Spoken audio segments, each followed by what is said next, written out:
হর হর মহাদেব। ওনার দরবারে শতকোটি প্রণাম।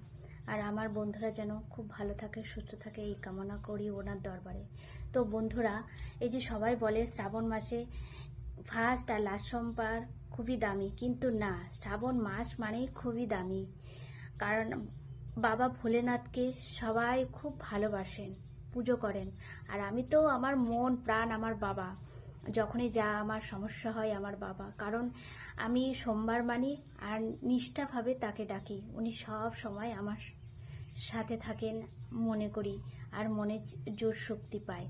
আমার কাছে প্রত্যেকটা সোমবার আমার কাছে খুবই দামি। আমার কাছে লাস্ট বলেও কোনো কথা না, আর ফার্স্ট বলেও কথা না। আর ভক্তি, প্রেম, বিশ্বাস যদি থাকে না, মন্দিরে যাওয়া লাগে না, ভগবানকে বাড়িতে বসেও পাওয়া যায়, তাকে ডাকা যায়। উনি ঠিক ডাকে সাড়া দেবেন যদি তুমি নিষ্ঠাভাবে পুজো করো। তাই তো বন্ধুরা, ঠিক না ভুল তোমরাই বলো।